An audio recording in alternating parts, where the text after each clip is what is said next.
बहुत से धर्म के लोग ऐसा मानते हैं कि ये हमारे धर्म में नहीं है तो हम ऐसा नहीं कर सकते, या आध्यात्म सिर्फ बुजुर्गों की चीज है, वृद्धावस्था की चीज है, इसको जवानी में करना व्यर्थ है।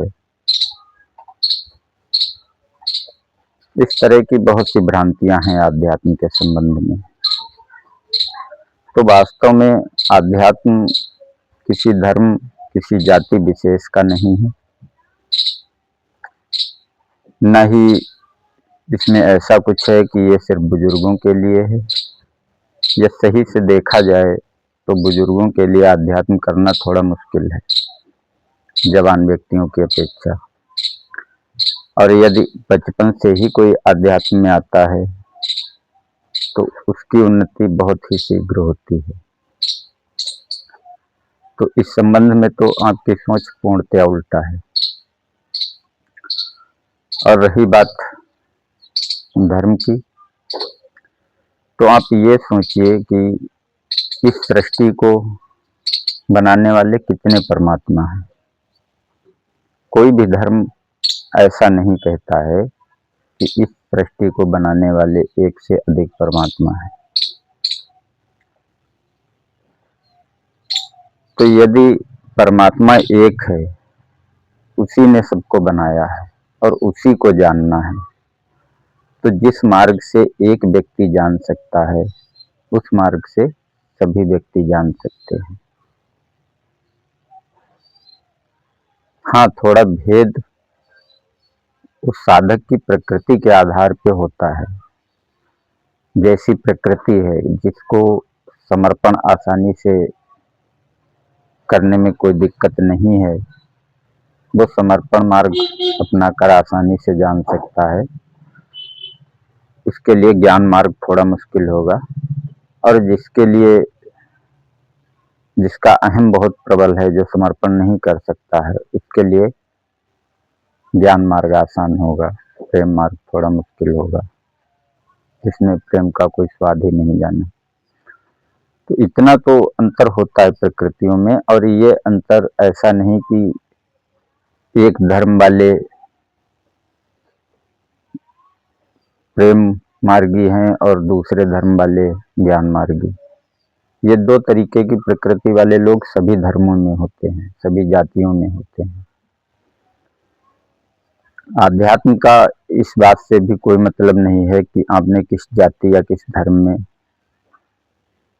जन्म लिया है, क्योंकि ये धर्म और जाति का विभाजन उस बनाने वाले ने नहीं किया।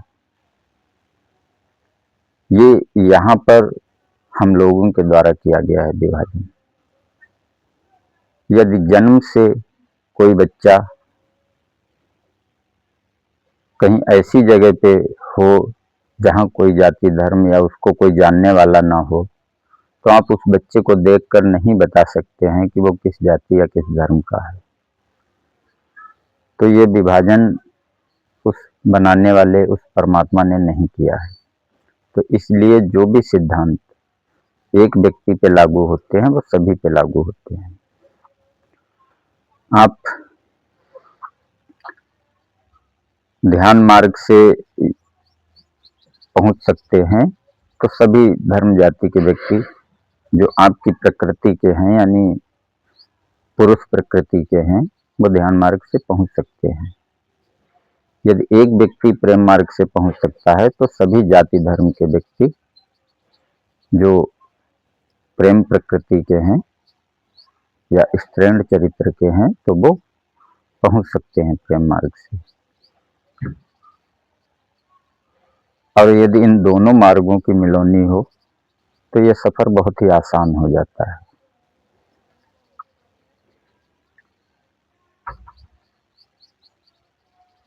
तो ऐसा सोचना गलत है कि ये अध्यात्म आपके लिए नहीं है। बस करने का सही जो तरीका है, जो वास्तविक आध्यात्म है, जो पाखंड नहीं है, ढोंग नहीं है, जो सैद्धांतिक तरीका है आध्यात्म का, उस तरीके से आप करेंगे तो आप भी स्वयं को जान सकते हैं, परमात्मा को जान सकते हैं। आपके धर्म, आपकी जाति में चाहे जो भी मान्यता चलती हो, वो मान्यता आपने निर्मित की है, वो आपके द्वारा निर्मित है। परंतु सत्य ये है कि बनाने वाला एक है, और ऐसा सभी धर्म कहते हैं। तो जब एक ही है तो उसके द्वारा जो सिद्धांत बनाया गया है वो भी लागू होगा, सभी पे लागू होगा। वो जाति और धर्म देखकर लागू नहीं होगा।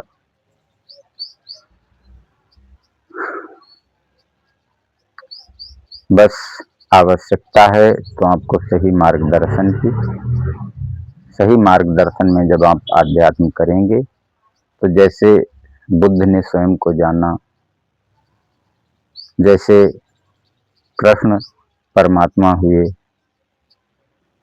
जैसे कबीर ने स्वयं को जाना और वो परमात्मा हुए, ऐसे ही हर धर्म, हर जाति के लोग इस विलक्षण ज्ञान को प्राप्त हो सकते हैं, स्वयं को जान सकते हैं और स्वयं के उस स्वरूप को जान सकते हैं जो परमात्मा कहा जाता है। वो चाहे भारत के रहने वाले हों, चाहे अन्य देश के रहने वाले हों, चाहे वो आस्तिक हों और यहाँ तक कि चाहे वो नास्तिक हों।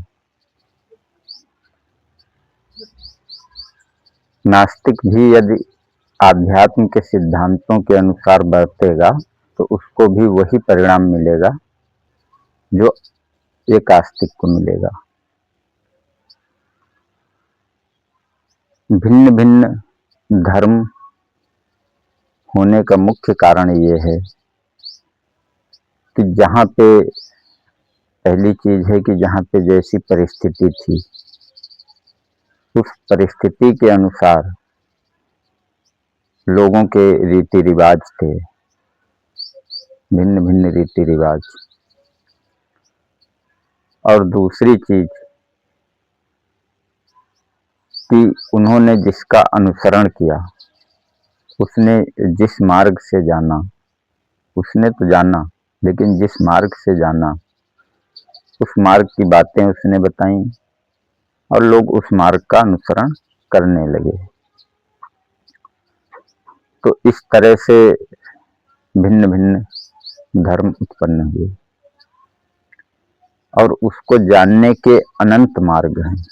मुख्यतः तो दो ही मार्ग हैं, ज्ञान मार्ग और प्रेम मार्ग, लेकिन इसकी इन दोनों की अनंत शाखाएं हैं। आप किसी भी तरह से उसको जान सकते हैं। तो ये आवश्यक नहीं है कि आप जिस धर्म में हैं, आप जिसकी बातों का अनुसरण कर रहे हैं, उसने जिस मार्ग से, जिस विधि से जाना, आप भी उसी मार्ग, उसी विधि से जान सकते हैं। ये आवश्यक नहीं है। और दूसरी चीज है, यदि आपकी प्रकृति उससे भिन्न है, मान लीजिए वो पुरुष प्रकृति का है और आप स्त्री प्रकृति के हैं, तो आपके लिए उस मार्ग से जानना ज्यादा मुश्किल हो जाएगा। तो इसलिए मेरा मानना ये है कि आध्यात्म में आप जाति और धर्म के बंधनों को तोड़कर आएंगे, तभी आपको आसानी से और जल्दी सफलता मिल सकेगी। आप ऐसा सोचेंगे कि हमारे धर्म, हमारी जाति के अनुसार ऐसा करना उचित नहीं है, तो ये आपकी कल्पना है। और ऐसा सोचने पर आप जिस मार्ग का अनुसरण करेंगे, जिसमें ऐसे साधन होंगे जो आपकी प्रकृति के प्रतिकूल होंगे, तो आपको स्वयं को या उस परमात्मा को जानना बड़ा ही मुश्किल होगा। हाँ, इतना अवश्य है कि अलग अलग धर्मों के अनुसार आपके इष्ट अलग हो सकते हैं, आपके देवता अलग हो सकते हैं, आपकी जाति के अनुसार आपके देवता अलग हो सकते हैं, ये तो होता है। परंतु आध्यात्म का जो मूल लक्ष्य है वो है स्वयं को जानना या परमात्मा को जानना। तो वो एक ही है। उसको कोई किसी नाम से पुकारे, चाहे कोई उसे परमात्मा कहे, कोई खुदा कहे, कोई गॉड कहे, किसी भी नाम से पुकारे, ये उसके भिन्न भिन्न नाम हैं, लेकिन वो तो एक ही है।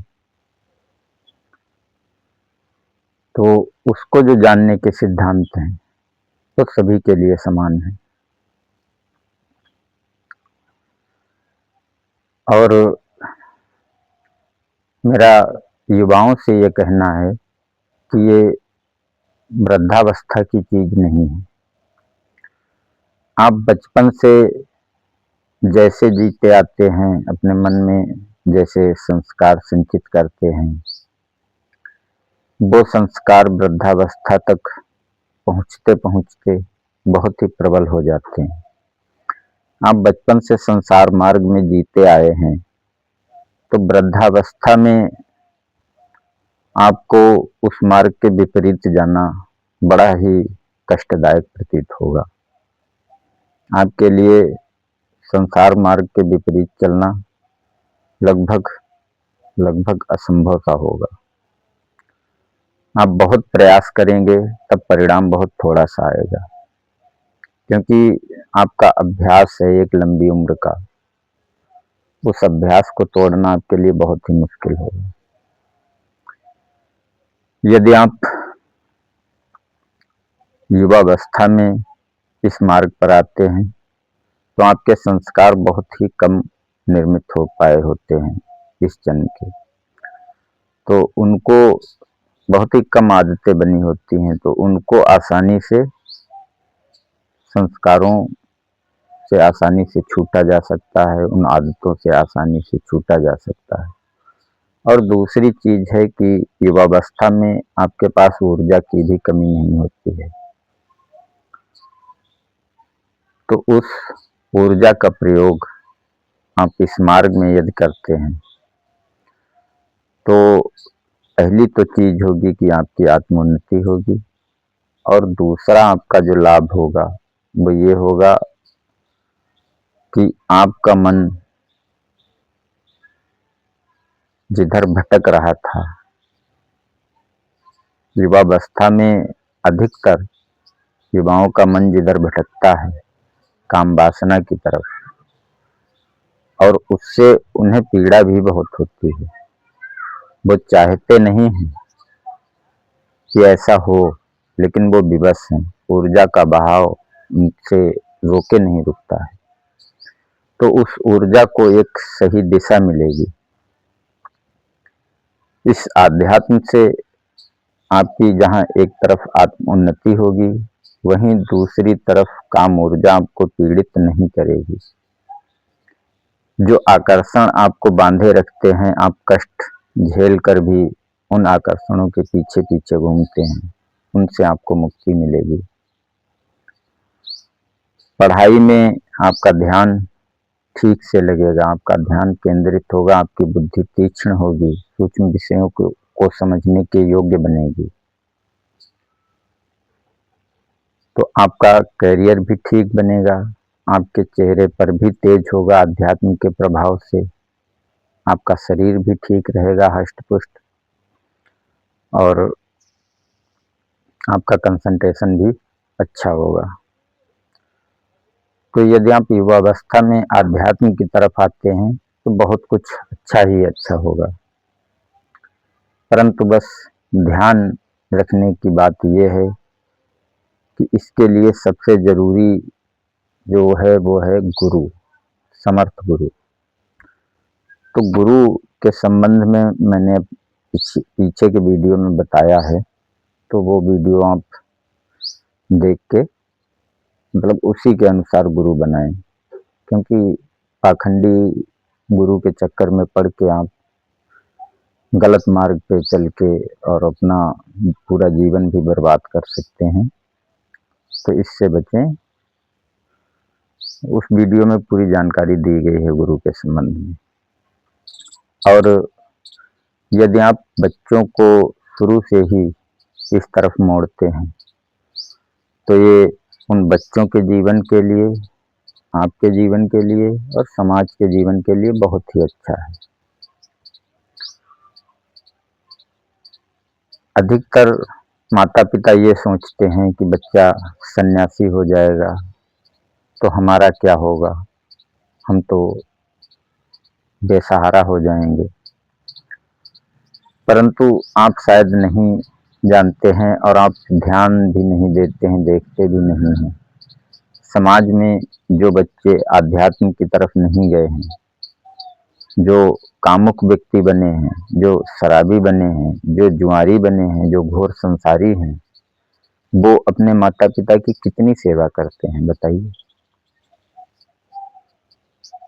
आध्यात्म संसार से भागने का मार्ग नहीं है, परंतु यदि आप बच्चे को संसार सिखाएंगे, उसे समझाएंगे पैसा ही सब कुछ है, धन ही सब कुछ है, बस किसी भी तरीके से धन इकट्ठा करो, पढ़ाई भी करो तो धन के लिए करो, जब ऐसी शिक्षाएं आप देंगे तो वो धन के लिए एक दिन आपको भी छोड़ देगा, क्योंकि आपने ही सिखाया है कि धन ही सब कुछ है। तो बच्चों को सही संस्कार जब आप देंगे, उनको आध्यात्म की तरफ मोड़ेंगे, तब वो प्रेम सीखेंगे, समर्पण सीखेंगे। और आप भी ऐसे ही प्रेम, ऐसे ही समर्पण की उम्मीद अपने बच्चों से करते हैं।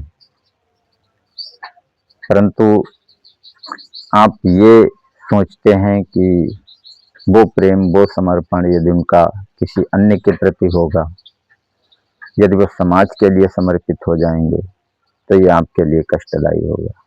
ऐसा कुछ भी नहीं है। यदि आप आध्यात्म की तरफ नहीं जा पाए और आपका बच्चा यदि आध्यात्म की तरफ गया है, तो उसकी साधना के प्रभाव से, उसकी शांति के प्रभाव से आप में भी शांति आएगी। आप भी आध्यात्म की तरफ मुड़कर मुक्ति या मोक्ष का आनंद ले सकते हैं। क्योंकि जहाँ भी ऐसा व्यक्ति रहता है, उसके चारों तरफ की हवा ही ऐसी हो जाती है। तो और आध्यात्मिक व्यक्ति ऐसा नहीं है कि वो आपको छोड़कर चला जाएगा, क्योंकि आध्यात्म संसार से भागने का मार्ग नहीं है।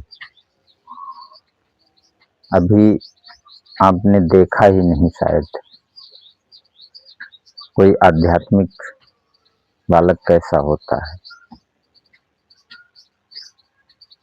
और यदि वो छोड़कर भी भाग गया, भागेगा नहीं, यदि वो छोड़ के चला गया समाज की खातिर,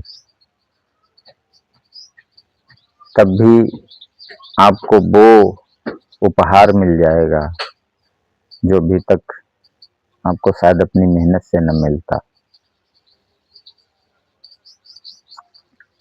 ऐसा बच्चा होना कितने गर्व की बात है, जो समाज को दिशा दिखाए। आप भी तो सोचते हैं कि आपका बच्चा आपका नाम रोशन करे। तो यदि बच्चा ऐसा होगा तो पूरे विश्व में आपका नाम रोशन करेगा।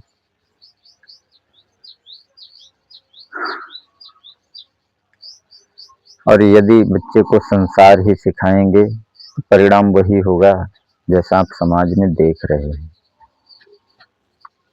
बच्चा जितना समाज की, संसार की तरफ मुड़ेगा, आध्यात्म से जितना दूर होगा, प्रेम से, समर्पण से जितना दूर होगा, उतना ही कष्टदायी होगा समाज के लिए भी और आपके लिए भी।